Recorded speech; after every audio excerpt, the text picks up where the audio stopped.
13 ऊष्मा। ऊष्मा हीट ये वो ऊर्जा है जो एक वस्तु से दूसरी वस्तु में केवल तापांतर टेम्परेचर डिफरेंस के कारण स्थानांतरित होती है।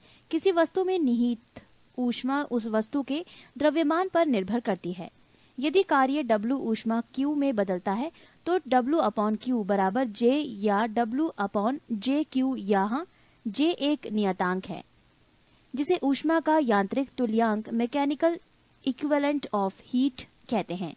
J का मान 4.18 जूल प्रति कैलोरी होता है। इसका तात्पर्य ये हुआ कि यदि 4.186 जूल का यांत्रिक कार्य किया जाए तो उत्पन्न ऊष्मा की मात्रा 1 कैलोरी होगी। ऊष्मा के मात्रक यूनिट्स ऑफ हीट। ऊष्मा का SI मात्रक जूल है। इसके लिए निम्न मात्रक का प्रयोग भी किया जाता है। 1 कैलोरी। 1 ग्राम जल का ताप 1 डिग्री सेल्सियस बढ़ाने के लिए आवश्यक ऊष्मा की मात्रा को कैलोरी कहते हैं। 2 अंतर्राष्ट्रीय कैलोरी इंटरनेशनल कैलोरी। 1 ग्राम शुद्ध जल का ताप 14.5 डिग्री सेल्सियस से 15.5 डिग्री सेल्सियस तक बढ़ाने के लिए आवश्यक ऊष्मा की मात्रा को 1 कैलोरी कहा जाता है। 3 British thermal unit BTHU। 1 pound जल का ताप 1 डिग्री फ़ारेनहाइट बढ़ाने के लिए आवश्यक ऊष्मा की मात्रा को 1 BTHU कहते हैं, यानी 1 ब्रिटिश थर्मल यूनिट कहते हैं। विभिन्न मात्रकों में संबंध। 1 BTH यूनिट बराबर 252 कैलोरी। 1 किलो कैलोरी बराबर 4186 जूल बराबर 1000 कैलोरी। 1 कैलोरी बराबर 4.186 जूल। पृष्ठ 288। ताप टेम्परेचर। ताप वो भौतिक कारक है जो एक वस्तु से दूसरी वस्तु में ऊष्मीय ऊर्जा के प्रवाह की दिशा निश्चित करता है, अर्थात जिस कारण से ऊर्जा स्थानांतरण होती है उसे ताप कहते हैं। ताप मापन मेजरमेंट ऑफ टेम्परेचर। तापमापी थर्मोमीटर। तापमापी ताप मापने के लिए जो उपकरण प्रयोग में लाया जाता है उसे तापमापी कहते हैं। ताप मापने के लिए पैमाने स्केल्स ऑफ टेम्परेचर मेजरमेंट। निम्न प्रकार के ताप पैमाने प्रचलित हैं। 1 सेल्सियस पैमाना। इस पैमाने का आविष्कार स्वीडन के वैज्ञानिक सेल्सियस ने किया था। इस पैमाने में हिमांक को 0 डिग्री सेल्सियस व भाप बिंदु को 100 डिग्री सेल्सियस अंकित किया जाता है तथा इनके बीच की दूरी को 100 बराबर भागों में बांट देते हैं। प्रत्येक भाग को 1 डिग्री सेल्सियस कहते हैं। 2 फ़ारेनहाइट पैमाना। इसका आविष्कार जर्मन वैज्ञानिक फ़ारेनहाइट ने किया। इसका हिमांक 32 डिग्री फ़ारेनहाइट एवं भाप बिंदु 212 डिग्री फ़ारेनहाइट है। इनके बीच की दूरी को 180 बराबर भागों में बांट दिया जाता है। 3 रोमर पैमाना। इसका हिमांक 0 डिग्री रोमर एवं भाप बिंदु 80 डिग्री रोमर है। इनके बीच का भाग 80 बराबर भागों में बांट दिया जाता है। 4 केल्विन पैमाना। इसमें हिमांक को 273 केल्विन एवं भाप बिंदु को 373 केल्विन है। इन दोनों बिंदुओं के बीच की दूरी को समान 100 भागों में विभाजित कर दिया जाता है। चारों पैमानों में संबंध। C-0/100 बराबर F-32/180 बराबर R-0/80 बराबर K-273/100। परम शून्य एब्सोल्यूट जीरो। सिद्धांत रूप से अधिकतम ताप की कोई सीमा नहीं है, परंतु निम्नतम ताप की सीमा है। किसी भी वस्तु का ताप -273.15 डिग्री सेल्सियस से कम नहीं हो सकता है। इसे परम शून्य ताप कहते हैं। केल्विन पैमाने पर 0 केल्विन लिखते हैं, अर्थात 0 केल्विन बराबर -273.15 डिग्री सेल्सियस एवं 273 डिग्री 16 केल्विन बराबर 0 डिग्री सेल्सियस। पहले सेल्सियस पैमाने को सेंटीग्रेड पैमाना कहा जाता था। केल्विन में व्यक्त ताप में डिग्री नहीं लिखा जाता है। पारा -39 डिग्री सेल्सियस पर जमता है, अतः इससे निम्न ताप ज्ञात करने के लिए अल्कोहल तापमापी का प्रयोग किया जाता है। अल्कोहल -115 डिग्री सेल्सियस पर जमता है। द्रव तापमापी। पारा तापमापी लगभग -30 डिग्री सेल्सियस से 350 डिग्री सेल्सियस तक के ताप मापने के लिए प्रयुक्त होता है। गैस तापमापी। इस प्रकार के तापमापियों में स्थिर आयतन हाइड्रोजन गैस तापमापी से 500 डिग्री सेल्सियस तक के ताप को मापा जा सकता है। हाइड्रोजन की जगह नाइट्रोजन गैस लेने पर 1500 डिग्री सेल्सियस तक के ताप का मापन किया जा सकता है। प्लेटिनम प्रतिरोध तापमापी, इसके द्वारा -200 डिग्री सेल्सियस से 1200 डिग्री सेल्सियस तक के ताप को मापा जाता है। ताप युग्म तापमापी, इसका उपयोग -200 डिग्री सेल्सियस से 1600 डिग्री सेल्सियस तक के तापों के मापन के लिए किया जाता है। पूर्ण विकिरण उत्तापमापी, टोटल रेडिएशन पायरोमीटर, इस तापमापी से दूर स्थित वस्तु के ताप को मापा जाता है, जैसे सूर्य का ताप। इसके द्वारा 800 डिग्री सेल्सियस से ऊंचे ताप ही मापे जाते हैं, इससे नीचे का ताप नहीं, क्योंकि इससे कम ताप की वस्तुएं ऊष्मीय विकिरण उत्सर्जित नहीं करती है। ये तापमापी स्टीफेन के नियम पर आधारित है, जिसके अनुसार उच्च ताप पर किसी वस्तु से उत्सर्जित विकिरण की मात्रा इसके परम ताप के चतुर्थ घात के अनुक्रमानुपाती होता है। पृष्ठ 289। विशिष्ट ऊष्मा, स्पेसिफिक हीट। किसी पदार्थ की विशिष्ट ऊष्मा की वो मात्रा है जो उस पदार्थ के एकांक द्रव्यमान में एकांक ताप वृद्धि उत्पन्न करती है। इसे प्रायः C द्वारा व्यक्त किया जाता है। विशिष्ट ऊष्मा का SI मात्रक जूल किलोग्राम -1 केल्विन की पावर -1 कोष्ठक में J kg की पावर -1 K की पावर -1 होता है। 1 ग्राम जल का ताप 1 डिग्री सेल्सियस बढ़ाने के लिए 1 कैलोरी ऊष्मा की आवश्यकता होती है। अतः जल की विशिष्ट ऊष्मा धारिता 1 कैलोरी प्रति ग्राम डिग्री सेल्सियस होता है। जल की विशिष्ट ऊष्मा धारिता अन्य पदार्थों की तुलना में सबसे अधिक है। कुछ पदार्थों की विशिष्ट ऊष्मा या विशिष्ट ऊष्मा धारिता कोष्ठक में जूल प्रति किलोग्राम कैलोरी होता है। बर्फ 2100 जूल प्रति किलोग्राम कैलोरी, पारा 140, लेड 130, लोहा 460, केरोसिन तेल 210, जल 4200। ऊष्मीय प्रसार, थर्मल एक्सपेंशन। किसी वस्तु को गर्म करने पर उसकी लंबाई, क्षेत्रफल एवं आयतन में वृद्धि होती है। लंबाई में वृद्धि की माप रेखीय प्रसार गुणांक अल्फा, क्षेत्रफल में वृद्धि की माप क्षेत्रीय प्रसार गुणांक बीटा तथा आयतन में वृद्धि को आयतन प्रसार गुणांक गामा द्वारा व्यक्त किया जाता है। अल्फा, बीटा एवं गामा में संबंध। अल्फा अनुपात बीटा अनुपात गामा समानुपात 1:2:3 और बीटा बराबर 2 अल्फा तथा गामा बराबर 3 अल्फा। जल का असामान्य प्रसार। प्रायः सभी द्रव गर्म किए जाने पर आयतन में बढ़ते हैं, परंतु जल 0 डिग्री सेल्सियस से 4 डिग्री सेल्सियस तक गर्म करने पर आयतन में घटता है तथा 4 डिग्री सेल्सियस के बाद गर्म करने पर आयतन में बढ़ना शुरू कर देता है। इसका अर्थ यह है कि 4 डिग्री सेल्सियस पर जल का घनत्व अधिकतम होता है। ऊष्मा का संचरण। ऊष्मा का एक स्थान से दूसरे स्थान पर जाने को ऊष्मा का संचरण कहते हैं। इसकी 3 विधियां हैं, 1 चालन, 2 संवहन और 3 विकिरण। चालन, कंडक्शन। चालन के द्वारा ऊष्मा पदार्थ में एक स्थान से दूसरे स्थान तक पदार्थ के कणों को अपने स्थान का परिवर्तन किए बिना पहुंचती है। ठोस में ऊष्मा का संचरण चालन विधि द्वारा ही होता है। संवहन, कन्वेक्शन। इस विधि में ऊष्मा का संचरण पदार्थ के कणों के स्थानांतरण के द्वारा होता है। इस प्रकार पदार्थ के कणों के स्थानांतरण से धाराएं बहती हैं, जिन्हें संवहन धाराएं कहते हैं। गैसों एवं द्रवों में ऊष्मा का संचरण संवहन द्वारा ही होता है। वायुमंडल संवहन विधि के द्वारा ही गर्म होता है। विकिरण, रेडिएशन। इस विधि में ऊष्मा गर्म वस्तु से ठंडी वस्तु की ओर बिना किसी माध्यम की सहायता के तथा बिना माध्यम को गर्म किए प्रकाश की चाल से सीधी रेखा में संचारित होती है। न्यूटन का शीतलन नियम, न्यूटन्स लॉ ऑफ कूलिंग। समान अवस्था रहने पर विकिरण द्वारा किसी वस्तु के ठंडे होने की दर वस्तु तथा उसके चारों ओर के माध्यम के तापांतर पर के अनुक्रमानुपाती होती है। अतः वस्तु जैसे जैसे ठंडी होती जाएगी, उसके ठंडे होने की दर कम होती जाएगी। किरचॉफ का नियम,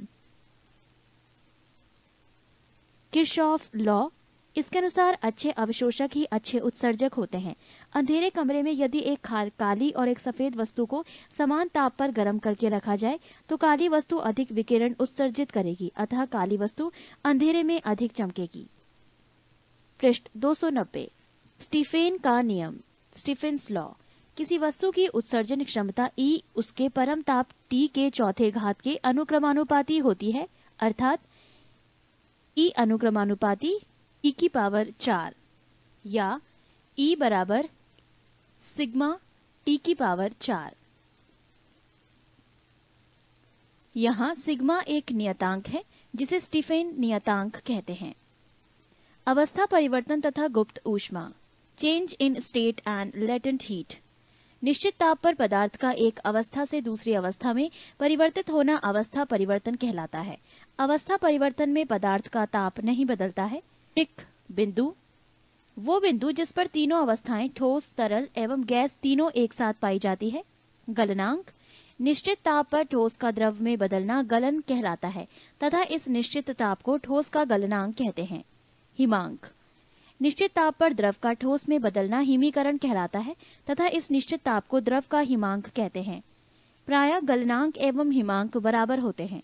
जो पदार्थ ठोस से द्रव में बदलने पर सिकुड़ते हैं, जैसे बर्फ, उनका गलनांक दाब बढ़ाने पर घटता है तथा जो पदार्थ ठोस से द्रव में बदलने पर फैलते हैं, उनका गलनांक दाब बढ़ाने पर बढ़ता है। अशुद्धि मिलाने से, जैसे बर्फ में नमक मिलाने से, गलनांक घटता है।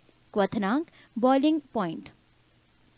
निश्चित ताप पर द्रव का वाष्प में बदलना वाष्पन कहलाता है तथा इस निश्चित ताप को द्रव का क्वथनांक कहते हैं। संघनन, निश्चित ताप पर वाष्प का द्रव में बदलना संघनन कहलाता है। प्रायः क्वथनांक एवं संघनन ताप समान होता है। दाब बढ़ाने पर क्वथनांक बढ़ता है। अशुद्धि मिलाने से भी द्रव का क्वथनांक बढ़ता है। गुप्त ऊष्मा, लेटेंट हीट। नियत ताप पर पदार्थ की अवस्था में परिवर्तन के लिए ऊष्मा की आवश्यकता होती है। इसे ही पदार्थ की गुप्त ऊष्मा कहते हैं। गलन की गुप्त ऊष्मा, लेटेंट हीट ऑफ फ्यूजन। नियत ताप पर ठोस के एकांक द्रव्यमान को द्रव में बदलने के लिए आवश्यक ऊष्मा की मात्रा को ठोस की गलन की गुप्त ऊष्मा कहते हैं। बर्फ के लिए गलन की गुप्त ऊष्मा का मान 80 कैलोरी प्रति ग्राम है। वाष्पन की गुप्त ऊष्मा, लेटेंट हीट ऑफ वेपोराइजेशन। नियत ताप पर द्रव के एकांक द्रव्यमान को वाष्प में बदलने के लिए आवश्यक ऊष्मा की मात्रा को द्रव की वाष्पन की गुप्त ऊष्मा कहते हैं। जल के लिए वाष्पन की गुप्त ऊष्मा का मान 540 कैलोरी प्रति ग्राम है। यदि पदार्थ की गुप्त ऊष्मा L है तो पदार्थ के m द्रव्यमान की अवस्था परिवर्तन के लिए आवश्यक ऊष्मा Q बराबर mL। गुप्त ऊष्मा का SI मात्रक जूल प्रति किलोग्राम है। उबलते जल की अपेक्षा भाप से जलने पर अधिक कष्ट होता है, क्योंकि जल की अपेक्षा भाप की गुप्त ऊष्मा अधिक होती है। 0 डिग्री सेल्सियस पर पिघलती बर्फ में कुछ नमक, शोरा मिलाने से बर्फ का गलनांक 0 डिग्री सेल्सियस से घटकर -22 डिग्री सेल्सियस तक कम हो जाता है। ऐसे मिश्रण को हम हिम मिश्रण, फ्रीजिंग मिक्सचर कहते हैं। इस मिश्रण का उपयोग कुल्फी, आइसक्रीम आदि बनाने में किया जाता है। वाष्पीकरण, इवेपोरेशन। द्रव के खुली सतह से प्रत्येक ताप पर धीरे धीरे द्रव का अपने वाष्प में बदलना वाष्पीकरण कहलाता है। पृष्ठ 291। प्रशीतक, रेफ्रिजरेटर। प्रशीतक में वाष्पीकरण द्वारा ठंडक यानी कूलिंग उत्पन्न की जाती है। तांबे की एक वाष्प कुंडली में द्रव फ्रियोन भरा रहता है जो वाष्पीकृत होकर ठंडक उत्पन्न करता है। आपेक्षिक आर्द्रता, रिलेटिव ह्यूमिडिटी। किसी दिए हुए ताप पर वायु के किसी आयतन में उपस्थित जलवाष्प की मात्रा तथा उसी ताप पर उसी आयतन की वायु को संतृप्त करने के लिए आवश्यक जलवाष्प की मात्रा के अनुपात को आपेक्षिक आर्द्रता कहते हैं। इस अनुपात को 100 से गुना करते हैं, क्योंकि आपेक्षिक आर्द्रता को प्रतिशत में व्यक्त किया जाता है। ताप बढ़ने पर आपेक्षिक आर्द्रता, रिलेटिव ह्यूमिडिटी बढ़ जाती है। वातानुकूलन, एयर कंडीशनिंग। सामान्यतः मनुष्य के स्वास्थ्य एवं अनुकूल जलवायु के लिए निम्न परिस्थितियां होनी चाहिए। 1 ताप 23 डिग्री सेल्सियस से 25 डिग्री सेल्सियस। 2 आपेक्षिक आर्द्रता 60% से 65% के बीच। 3 वायु की गति 0.75 मीटर प्रति मिनट से 2.5 मीटर प्रति मिनट तक। 13.4 ऊष्मा गतिकी, थर्मोडायनामिक। ऊष्मा गतिकी का प्रथम नियम। ऊष्मा गतिकी का प्रथम नियम मुख्यतः ऊर्जा संरक्षण को प्रदर्शित करता है। इस नियम के अनुसार किसी निकाय को दी जाने वाली ऊष्मा 2 प्रकार के कार्यों में व्यय होती है। 1 निकाय की आंतरिक ऊर्जा में वृद्धि करने में, जिससे निकाय का ताप बढ़ता है। 2 बाह्य कार्य करने में। समतापी प्रक्रम, आइसोथर्मल प्रोसेस। जब किसी निकाय में कोई परिवर्तन इस प्रकार हो कि निकाय का ताप पूरी क्रिया में स्थिर रहे तो उस परिवर्तन को समतापी परिवर्तन कहते हैं। रुद्धोष्म प्रक्रम, एडियाबेटिक प्रोसेस। यदि किसी निकाय में कोई परिवर्तन इस प्रकार हो कि पूरी प्रक्रिया के दौरान निकाय ना तो बाहरी माध्यम को ऊष्मा दे और ना ही उससे कोई ऊष्मा ले, तो इस परिवर्तन को रुद्धोष्म परिवर्तन कहते हैं। कार्बन डाइऑक्साइड का अचानक प्रसार होने पर वो शुष्क बर्फ के रूप में बदल जाती है। ये रुद्धोष्म परिवर्तन का उदाहरण है। ऊष्मागतिकी का दूसरा नियम। ऊष्मागतिकी का प्रथम नियम ऊष्मा के प्रवाहित होने की दिशा नहीं बताता। ऊष्मागतिकी का द्वितीय नियम ऊष्मा के प्रवाहित होने की दिशा को व्यक्त करता है। इस नियम को दो कथनों के रूप में व्यक्त किया जाता है जो निम्न है। एक, केल्विन के कथन के अनुसार ऊष्मा का पूर्णतया कार्य में परिवर्तन असंभव है। 2, क्लासियस के कथन के अनुसार ऊष्मा अपने कम ताप की वस्तु से अधिक ताप की वस्तु की ओर प्रवाहित नहीं हो सकती है। 14, प्रकाश। प्रकाश एक प्रकार की ऊर्जा है जो विद्युत चुंबकीय तरंगों के रूप में संचारित होती है। इसका ज्ञान हमें आंखों द्वारा प्राप्त होता है।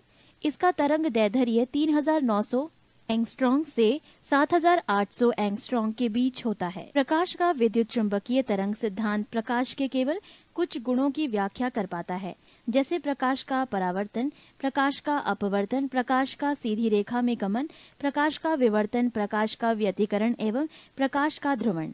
विद्युत चुंबकीय तरंग अनुप्रस्थ होती है, अतः प्रकाश भी अनुप्रस्थ तरंग है।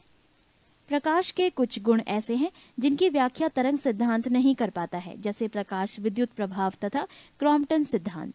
प्रकाश विद्युत प्रभाव एवं क्रॉम्पटन सिद्धांत की व्याख्या आइंस्टीन द्वारा प्रतिपादित प्रकाश के फोटॉन सिद्धांत द्वारा की जाती है। वास्तव में ये दोनों प्रभाव प्रकाश की कण प्रकृति को प्रकट करते हैं। पृष्ठ 292। प्रकाश का फोटॉन सिद्धांत। इसके अनुसार प्रकाश ऊर्जा के छोटे छोटे बंडलों या पैकेटों के रूप में चलता है, जिन्हें फोटॉन कहते हैं। आज प्रकाश को कुछ घटनाओं में तरंग और कुछ में कण माना जाता है। इसी को प्रकाश की दोहरी प्रकृति कहते हैं। प्रकाश का वेग की गणना सबसे पहले रोमर ने की थी। वायु तथा निर्वात में प्रकाश की चाल सबसे अधिक होती है, यानी 3 × 10⁸ मीटर प्रति सेकंड है। प्रकाश की चाल माध्यम के अपरिवर्तनांक म्यू पर निर्भर करता है। जिस माध्यम का अपरिवर्तनांक जितना अधिक होता है उसमें प्रकाश की चाल उतनी ही कम होती है, यानी U = C/μ, जहां U = माध्यम में प्रकाश की चाल, C = निर्वात में प्रकाश की चाल। प्रकाश को सूर्य से पृथ्वी तक आने में औसतन 499 से यानी 8 मिनट 19 सेकंड का समय लगता है। चंद्रमा से परावर्तित प्रकाश को पृथ्वी तक आने में 1.28 सेकंड का समय लगता है। प्रकाश के प्रति व्यवहार के आधार पर वस्तुओं को निम्न भागों में बांटा जा सकता है। 1, प्रदीप्त वस्तुएं, ल्यूमिनियस बॉडीज। ये वस्तुएं जो स्वयं के प्रकाश से प्रकाशित होती है, जैसे सूर्य, विद्युत बल्ब आदि। 2, अप्रदीप्त वस्तुएं, नॉन ल्यूमिनस बॉडीज। वो वस्तुएं जो जिनका अपना समय स्वयं का प्रकाश नहीं होता, लेकिन उन पर प्रकाश डालने पर वो दिखाई देने लगते हैं, जैसे मेज, कुर्सी आदि। 3, पारदर्शक वस्तुएं, ट्रांसपेरेंट बॉडीज। वो वस्तुएं जिनमें से होकर प्रकाश की किरणें निकल जाती हैं, जैसे कांच, जल आदि। 4, अर्ध पारदर्शक वस्तुएं, ट्रांसक्लूसेंट बॉडीज। कुछ वस्तुएं ऐसी होती है जिन पर प्रकाश की किरणें पड़ने से उनका कुछ भाग तो अवशोषित हो जाता है तथा कुछ भाग बाहर निकल जाता है। ऐसी वस्तुएं को अर्ध पारदर्शक वस्तुएं कहते हैं, जैसे तेल लगा हुआ कागज। 5, अपारदर्शक वस्तुएं, ओपेक बॉडीज। अपारदर्शक वस्तुएं वो वस्तुएं हैं जिनमें होकर प्रकाश की किरणें बाहर नहीं निकल पाती, जैसे धातु। प्रकाश का विवर्तन, डिफ्रैक्शन ऑफ लाइट। प्रकाश को अवरोध के किनारों पर थोड़ा मुड़कर उसकी छाया में प्रवेश करने की घटना को विवर्तन कहते हैं। प्रकाश का प्रकीर्णन, स्कैटरिंग ऑफ लाइट। जब प्रकाश किसी ऐसे माध्यम से गुजरता है जिसमें धूल तथा अन्य पदार्थों के अत्यंत सूक्ष्म कण होते हैं, तो इनके द्वारा प्रकाश सभी दिशाओं में प्रसारित हो जाता है। इस घटना को प्रकाश का प्रकीर्णन कहा जाता है। बैंगनी रंग के प्रकाश को प्रकीर्णन सबसे अधिक तथा लाल रंग के प्रकाश का प्रकीर्णन सबसे कम होता है। आकाश का रंग नीला प्रकाश के प्रकीर्णन के कारण होता है। प्रकाश का परावर्तन, रिफ्लेक्शन ऑफ लाइट। प्रकाश के चिकने पृष्ठ से टकराकर वापस लौटने की घटना को प्रकाश का परावर्तन कहते हैं। परावर्तन के 2 नियम हैं। 1, आपतित किरण आपतन बिंदु पर अभिलंब व परावर्तित किरण एक ही तल में होते हैं। 2. आपतन कोण परावर्तन कोण बराबर होता है। पृष्ठ 293। समतल दर्पण प्लेन मिरर से परावर्तन। समतल दर्पण किसी वस्तु का प्रतिबिंब दर्पण के पीछे उतनी दूरी पर बनता है जितनी दूरी पर वस्तु दर्पण के सामने रखी जाती है। ये प्रतिबिंब काल्पनिक वस्तु के बराबर एवं पार्श्व उल्टा लैटेरियल इनवर्स होता है। यदि कोई व्यक्ति v चाल से दर्पण की ओर चलता है तो उसे दर्पण में अपना प्रतिबिंब 2v चाल से अपनी ओर आता हुआ प्रतीत होगा। यदि आपातित किरण को नियत रखते हुए दर्पण को सिग्मा कोण से घुमा दिया जाए तो परावर्तित किरण 2 सिग्मा डिग्री से घूम जाती है। समतल दर्पण में वस्तु का पूर्ण प्रतिबिंब देखने के लिए दर्पण की लंबाई वस्तु की लंबाई की कम से कम आधी होनी चाहिए। यदि 2 समतल दर्पण थीटा डिग्री कोण पर झुके हों तो उनके बीच रखी वस्तु के प्रतिबिंबों की संख्या की गणना निम्न प्रकार से की जाती है। 1. यदि 360 बटे थीटा एक सम संख्या आए तो प्रतिबिंबों की संख्या वस्तु की सभी स्थितियों के लिए n बराबर 360 बटे थीटा माइनस 1 होगी। जैसे 90 डिग्री पर झुके 2 समतल दर्पणों के बीच 360 डिग्री बटे 90 डिग्री माइनस 1 बराबर 4 माइनस 1 बराबर 3 प्रतिबिंब बनेंगे। 2. यदि 360 बटे थीटा एक विषम संख्या हो तो प्रतिबिंबों की संख्या n बराबर 360 बटे थीटा होगी यदि वस्तु दोनों दर्पणों के बीच के कोण के समाद्विभाजक पर नहीं हो। जैसे 40 डिग्री कोण पर झुके 2 समतल दर्पणों के बीच 360 डिग्री बटे 40 डिग्री बराबर 9 प्रतिबिंब बनेंगे। 3. यदि 360 बटे थीटा एक विषम संख्या हो और वस्तु दोनों दर्पणों के बीच के कोण के सम अद्विभाजक पर रखी हो तो प्रतिबिंबों की संख्या n बराबर 360 बटे थीटा माइनस 1 होगी। जैसे 40 डिग्री कोण पर झुके 2 समतल दर्पणों के बीच 20 डिग्री पर कोई वस्तु रखी गई हो तो प्रतिबिंब की संख्या 360 डिग्री बटे 40 डिग्री माइनस 1 बराबर 8 होगी। 4. यदि 360 बटे थीटा एक भिन्न संख्या हो तो प्रतिबिंबों की संख्या उसके पूर्णांक के बराबर होगी। गोलीय दर्पण से परावर्तन। Reflection from spherical mirror. गोलीय दर्पण 2 प्रकार के होते हैं। 1. अवतल दर्पण। 2. उत्तल दर्पण। अवतल दर्पण में बने प्रतिबिंब की स्थिति एवं प्रकृति। 1. वस्तु की स्थिति अनंत पर, प्रतिबिंब की स्थिति फोकस पर। वस्तु की तुलना में प्रतिबिंब का आकार बहुत छोटा, बिंदु मात्र। प्रतिबिंब की प्रकृति उल्टा व वास्तविक। 2. वस्तु की स्थिति वक्रता केंद्र एवं अनंत के बीच, प्रतिबिंब की स्थिति फोकस एवं वक्रता केंद्र के बीच। वस्तु की तुलना में प्रतिबिंब का आकार छोटा, प्रतिबिंब की प्रकृति उल्टा व वास्तविक। 3. वक्रता केंद्र पर, प्रतिबिंब की स्थिति वक्रता केंद्र पर, वस्तु की तुलना में प्रतिबिंब का आकार समान आकार का, प्रतिबिंब की प्रकृति उल्टा व वास्तविक। 4. वस्तु की स्थिति फोकस तथा वक्रता केंद्र के बीच पर, प्रतिबिंब की स्थिति वक्रता केंद्र एवं अनंत के बीच। वस्तु की तुलना में प्रतिबिंब का आकार बड़ा, प्रतिबिंब की प्रकृति उल्टा व वास्तविक। 5. वस्तु की स्थिति फोकस पर, प्रतिबिंब की स्थिति अनंत पर, वस्तु की तुलना में प्रतिबिंब का आकार बहुत बड़ा, प्रतिबिंब की प्रकृति उल्टा व वास्तविक। 6. वस्तु की स्थिति फोकस तथा ध्रुव के बीच, प्रतिबिंब की स्थिति दर्पण के पीछे, वस्तु की तुलना में प्रतिबिंब का आकार बढ़ा, प्रतिबिंब की प्रकृति सीधा व आभासी। पृष्ठ 294। अवतल दर्पण का उपयोग। 1. बड़ी फोकस दूरी वाला अवतल दर्पण दाढ़ी बनाने में काम आता है। 2.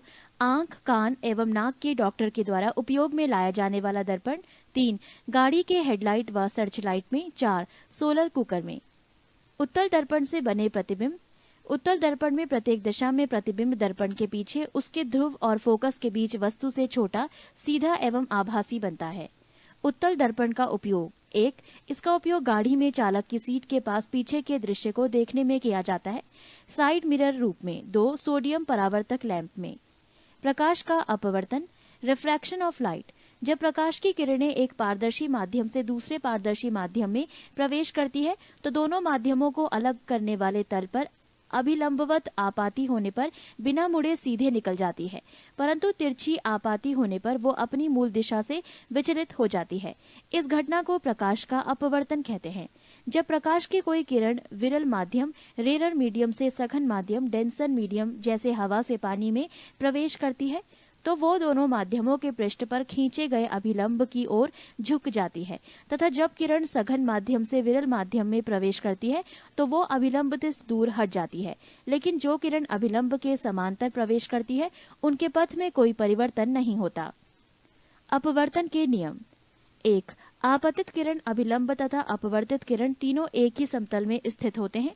2. किन्हीं दो माध्यमों के लिए आपतन कोण का ज्या साइन तथा अपवर्तन कोण के ज्या साइन का अनुपात एक नियतांक होता है, अर्थात sine I upon sine R बराबर म्यू, कोष्ठक में नियतांक, कोष्ठक समाप्त। नियतांक का पहले माध्यम के सापेक्ष दूसरे माध्यम का अवर्तनांक कहते हैं। इस नियम को स्नेल का नियम भी कहते हैं। किसी माध्यम का अपवर्तनांक भिन्न भिन्न रंग के प्रकाश के लिए भिन्न भिन्न होता है। तरंग दैर्ध्य बढ़ने के साथ अवर्तनांक का मान कम हो जाता है, अतः लाल रंग का अपवर्तनांक सबसे कम तथा बैंगनी रंग का अपवर्तनांक सबसे अधिक होता है। ताप बढ़ने पर भी सामान्यतः अपवर्तनांक घटता है, लेकिन ये परिवर्तन बहुत ही कम होता है। किसी माध्यम का निरपेक्ष अपवर्तनांक निर्वात में प्रकाश की चाल तथा उस माध्यम में प्रकाश की चाल के अनुपात के बराबर होता है, अर्थात निरपेक्ष अपवर्तनांक म्यू बराबर निर्वात में प्रकाश की चाल बटे माध्यम में प्रकाश की चाल। प्रकाश के अपवर्तन के कारण घटने वाली घटनाएं। 1. द्रव में अंशतः डूबी हुई सीधी छड़ टेढ़ी दिखाई पड़ती है। 2. तारे टिमटिमाते हुए दिखाई पड़ते हैं। 3. सूर्योदय के पहले एवं सूर्यास्त के बाद भी सूर्य दिखाई देता है। 4. पानी से भरे किसी बर्तन की तली में पड़ा हुआ सिक्का ऊपर उठा हुआ दिखाई पड़ता है। 5. जल के अंदर पड़ी हुई मछली वास्तविक गहराई से कुछ ऊपर उठी हुई दिखाई पड़ती है। प्रकाश का पूर्ण आंतरिक परावर्तन, total internal reflection of light. क्रांतिक कोण, क्रिटिकल एंगल। क्रांतिक कोण सघन माध्यम में बना वो आपतन कोण होता है जिसके लिए विरल माध्यम में अपवर्तन कोण का मान 90 डिग्री होता है। आपतन कोण का मान क्रांतिक कोण से थोड़ा सा अधिक कर दे तो प्रकाश विरल माध्यम में बिल्कुल ही नहीं जाता, बल्कि संपूर्ण प्रकाश परावर्तित होकर सघन माध्यम में ही लौट आता है। पृष्ठ 295। इस घटना को प्रकाश का पूर्ण आंतरिक परावर्तन कहते हैं। इसमें प्रकाश का अपवर्तन बिल्कुल नहीं होता, संपूर्ण आपतित प्रकाश परावर्तित हो जाता है। किसी पृष्ठ के जिस भाग से पूर्ण आंतरिक परावर्तन होता है वो चमकने लगता है। प्रकाश के पूर्ण आंतरिक परावर्तन के लिए निम्न 2 शर्तों का पूरा होना अनिवार्य है। 1. प्रकाश की किरण सघन माध्यम से विरल माध्यम में जा रही हो। 2. आपतन कोण क्रांतिक कोण से बड़ा हो। पूर्ण आंतरिक परावर्तन के उदाहरण है 1. हीरा का चमकना। 2. रेगिस्तान में मरीचिका मायरेज का बनना। 3. जल में पड़ी परखनली का चमकना। 4. कांच में आई दरार का चमकना। प्रकाशिक तंतु, ऑप्टिकल फाइबर्स। प्रकाश सरल रेखा में गमन करता है, लेकिन पूर्ण आंतरिक परावर्तन का उपयोग करके प्रकाश को एक वक्रीय मार्ग में चलाया जा सकता है। प्रकाशिक तंतु पूर्ण आंतरिक परावर्तन के सिद्धांत पर आधारित एक ऐसी युक्ति है जिसके द्वारा प्रकाश सिग्नल को इसकी तीव्रता में बिना क्षय के एक स्थान से दूसरे स्थान तक स्थानांतरित किया जा सकता है, चाहे मार्ग कितना भी टेढ़ा मेढ़ा हो। प्रकाशिक तंतु का उपयोग। 1. प्रकाश सिग्नलों के दूरसंचार में। 2. विद्युत सिग्नल को प्रकाश सिग्नल में बदलकर प्रेषित करने में तथा अभिग्रहण करने में। 3. मनुष्य के शरीर के आंतरिक भागों का परीक्षण करने में। 4. शरीर के अंदर लेसर किरणों को भेजने में। लेंस द्वारा प्रकाश का अपवर्तन, refraction of light through lens. सामान्यतः 2 गोलीय पृष्ठों से घिरे हुए किसी अपवर्तक माध्यम को लेंस कहा जाता है। प्रायः लेंस 2 प्रकार के होते हैं। 1. उत्तल लेंस कॉन्वेक्स लेंस और 2. अवतल लेंस कॉनकेव लेंस। लेंसों से संबंधित कुछ पारिभाषिक शब्द। उत्तल लेंस O प्रकाशिक केंद्र, C1 और C2 लेंस का मुख्य अक्ष, यह है उत्तल लेंस। तथा अवतल लेंस F1 प्रथम फोकस तथा F2 द्वितीय फोकस, मुख्य फोकस। उत्तल लेंस द्वारा वस्तु की विभिन्न स्थितियों के लिए बने प्रतिबिंब। 1. वस्तु की स्थिति अनंत पर, प्रतिबिंब की स्थिति F2 पर, प्रतिबिंब की प्रकृति एवं वस्तु की तुलना में आकार वास्तविक, बहुत छोटा एवं उल्टा। 2. C1 से परे प्रतिबिंब की स्थिति F2 एवं C2 के बीच प्रतिबिंब की प्रकृति एवं वस्तु की तुलना में आकार वास्तविक छोटा तथा उल्टा। 3. C1 पर प्रतिबिंब की स्थिति C2 पर प्रतिबिंब की प्रकृति एवं वस्तु की तुलना में आकार वास्तविक बराबर और उल्टा। 4. C1 एवं F1 के बीच प्रतिबिंब की स्थिति C2 से परे प्रतिबिंब की प्रकृति एवं वस्तु की तुलना में आकार वास्तविक बड़ा और उल्टा। 5. F1 पर प्रतिबिंब की स्थिति अनंत पर प्रतिबिंब की प्रकृति एवं वस्तु की तुलना में आकार वास्तविक बहुत बड़ा और उल्टा। 6. O एवं F1 के बीच प्रतिबिंब की स्थिति लेंस के उसी ओर जिस ओर वस्तु है प्रतिबिंब की प्रकृति एवं वस्तु की तुलना में आकार आभासी, सीधा तथा आवर्धित। पृष्ठ 296। अवतल लेंस में प्रतिबिंब F2 एवं प्रकाशिक केंद्र O के बीच बनता है। ये प्रतिबिंब सीधा तथा आभासी एवं वस्तु से छोटा होता है, चाहे वस्तु कहीं भी रखी जाए। लेंस की क्षमता, पावर ऑफ लेंस। लेंस की फोकस दूरी के व्युत्क्रम रेसिप्रोकल को लेंस की क्षमता कहते हैं। यदि किसी लेंस की फोकस दूरी f मीटर में हो तो उसकी क्षमता P बराबर 1/f डायोप्टर होती है। डायोप्टर SI मात्रक है जिसे D द्वारा सूचित किया जाता है। उत्तल लेंस की क्षमता धनात्मक एवं अवतल लेंस की क्षमता ऋणात्मक होती है। यदि दो लेंसों को परस्पर सटाकर रख दें तो उनकी क्षमताएं जुड़ जाती हैं तथा संयुक्त लेंस की क्षमता दोनों लेंसों की क्षमताओं के योग के बराबर होती है। लेंस की क्षमता में परिवर्तन। लेंस को किसी द्रव में डुबोने पर उसकी फोकस दूरी व क्षमता दोनों बदल जाती है। ये लेंस एवं द्रव के अपरिवर्तनांक पर निर्भर करता है। मान लिया जाए कि म्यू अपरिवर्तनांक वाले लेंस को म्यू डैश अपरिवर्तनांक वाले द्रव में डुबाया जाता है तो निम्न 3 स्थितियां उत्पन्न होंगी। 1. Mu greater than mu dash, अर्थात जब लेंस को ऐसे द्रव में डुबाया जाता है जिसका अपरिवर्तनांक लेंस के पदार्थ के अपरिवर्तनांक से कम है। ऐसी स्थिति में लेंस की क्षमता घट जाती है, अर्थात उसकी फोकस दूरी बढ़ जाती है। लेंस की प्रकृति पर कोई प्रभाव नहीं पड़ता। उदाहरण के लिए कांच बराबर म्यू बराबर 1.5 के लेंस को पानी म्यू डैश बराबर 1.33 में डुबाने पर। 2. म्यू बराबर म्यू डैश, अर्थात जब लेंस को समान अपरिवर्तनांक वाले द्रव में डुबाते हैं, ऐसी स्थिति में लेंस की फोकस दूरी अनंत हो जाती है जिससे उसकी क्षमता समाप्त हो जाती है। वो एक समतल प्लेट की भांति व्यवहार करता है। ऐसे द्रव में लेंस को डुबोने पर लेंस दिखाई नहीं देता है। 3. Mu smaller than mu dash, अर्थात जब लेंस को ऐसे द्रव में डुबाया जाता है जिसका अपरिवर्तनांक लेंस के अपरिवर्तनांक से अधिक है।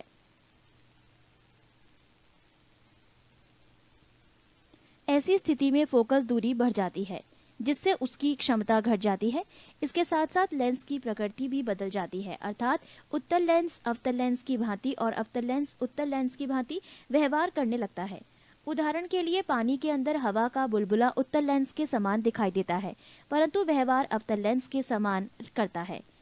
कांच कोष्ठक में म्यू बराबर 1.5 कोष्ठक समाप्त के लेंस को कार्बन डाइऑक्साइड कोष्ठक में म्यू डैश बराबर 1.68 कोष्ठक समाप्त में डुबोने पर उत्तल लेंस अवतल लेंस के समान तथा अवतल लेंस उत्तल लेंस के समान व्यवहार करता है। प्रकाश का वर्ण विक्षेपण, डिस्पर्शन ऑफ लाइट। जब सूर्य का प्रकाश प्रिज्म से होकर गुजरता है तो वो अपवर्तन के पश्चात प्रिज्म के आधार की ओर झुकने के साथ साथ विभिन्न रंगों के प्रकाश में बंट जाता है। इस प्रकार से प्राप्त रंगों के समूह को वर्णक्रम स्पेक्ट्रम कहते हैं तथा श्वेत प्रकाश को अपने अवयवी रंगों में विभक्त होने की क्रिया को वर्ण विक्षेपण कहते हैं। सूर्य के प्रकाश से प्राप्त रंगों में बैंगनी रंग का विक्षेपण सबसे अधिक एवं लाल रंग का विक्षेपण सबसे कम होता है।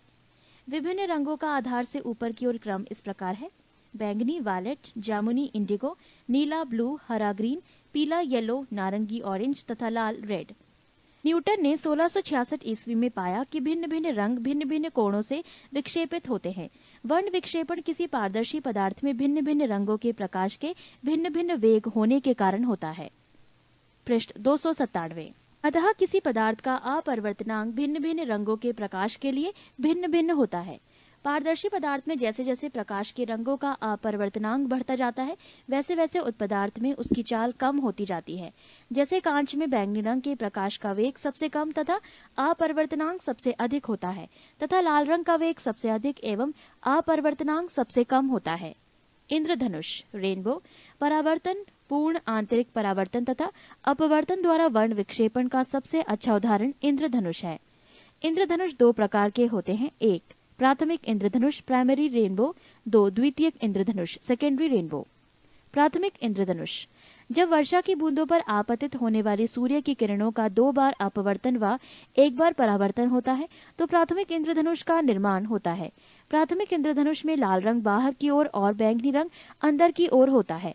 इसमें अंदर वाली बैंगनी किरण आंख पर 40 डिग्री 8 मीटर तथा बाहर वाली लाल किरण आंख पर 42 डिग्री 8 मीटर का कोण बनाती है। द्वितीयक इंद्रधनुष, जब वर्षा की बूंदों पर आपातित होने वाली सूर्य किरणों का 2 बार अपवर्तन व 2 बार परावर्तन होता है, द्वितीयक इंद्रधनुष का निर्माण होता है। इसमें बाहर की ओर बैंगनी रंग एवं अंदर की ओर लाल रंग होता है। बाहर वाली बैंगनी किरणें आंख पर 54 डिग्री 52 मीटर का कोण तथा अंदर वाली लाल किरण 50 डिग्री 8 मीटर का कोण बनाती है। द्वितीयक इंद्रधनुष प्राथमिक इंद्रधनुष की अपेक्षा कुछ धुंधला दिखलाई पड़ता है।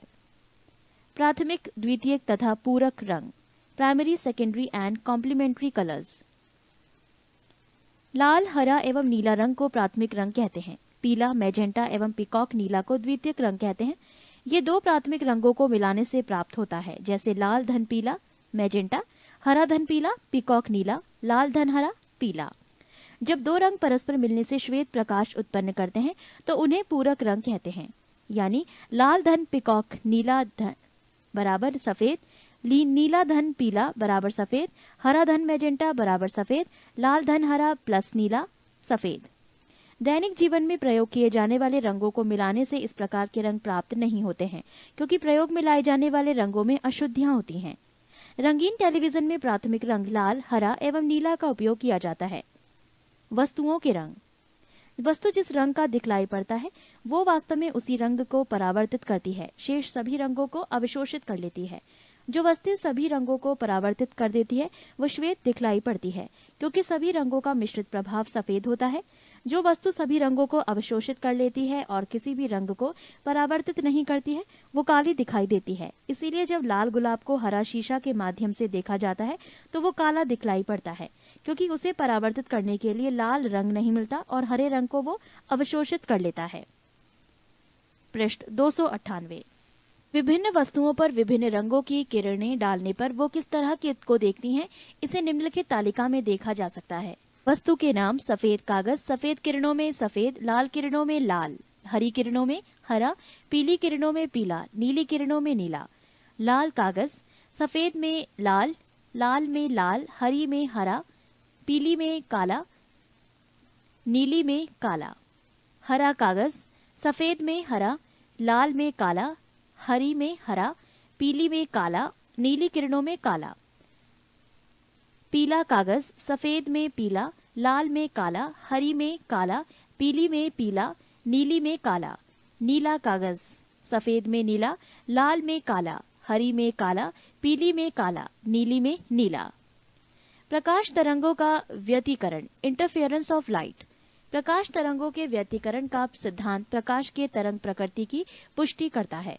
थॉमस यंग ने सर्वप्रथम 1802 ईस्वी में प्रकाश के व्यतिकरण को प्रयोगात्मक रूप से दर्शाया। जब समान आवृत्ति व समान आयाम की दो प्रकाश तरंगे जो मूलतः एक ही प्रकाश स्रोत से किसी माध्यम में एक ही दिशा में गमन करती है तो उनके अध्यारोपण के फलस्वरूप प्रकाश की तीव्रता में परिवर्तन हो जाता है। इस घटना को प्रकाश का व्यतिकरण कहते हैं। व्यतिकरण दो प्रकार के होते हैं, एक संपोषी व्यतिकरण कंस्ट्रक्टिव इंटरफेरेंस, दो विनाशी व्यतिकरण डिस्ट्रक्टिव इंटरफेरेंस। संपोषी व्यतिकरण, माध्यम के जिस बिंदु पर दोनों तरंगे समान कला में मिलती है वहां प्रकाश की परिणामी तीव्रता अधिकतम होती है, इसे संपोषी व्यतिकरण कहते हैं। विनाशी व्यतिकरण, माध्यम के जिस बिंदु पर दोनों तरंगे विपरीत कला में मिलती है वहां प्रकाश की तीव्रता न्यूनतम या शून्य होती है। इस प्रकार के व्यतिकरण को विनाशी व्यतिकरण कहते हैं। नोट: दो स्वतंत्र प्रकाश स्रोतों से निकली प्रकाश तरंगों में व्यतिकरण की घटना नहीं पाई जाती है। प्रकाश तरंगों का ध्रुवण: polarisation of waves of light. ध्रुवण प्रकाश संबंधी ऐसी घटना है जो अनुदैर्ध्य तरंग और अनुप्रस्थ तरंग में अंतर स्पष्ट करती है। अनुदैर्ध्य तरंग में ध्रुवण की घटना नहीं होती, जबकि अनुप्रस्थ तरंग में ध्रुवण की घटना होती है। यदि प्रकाश तरंग के कंपन प्रकाश संचरण की दिशा के लंबवत तल में एक ही दिशा में हो, प्रत्येक दिशा में सम्मिलित ना हो, तो इस प्रकाश को समतल ध्रुवित प्रकाश कहते हैं। प्रकाश संबंधी घटना ध्रुवण कहलाती है।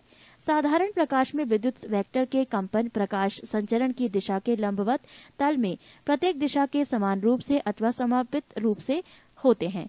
ऐसे प्रकाश में अध्रुवित प्रकाश, अनपोलराइज्ड लाइट हो कहते हैं।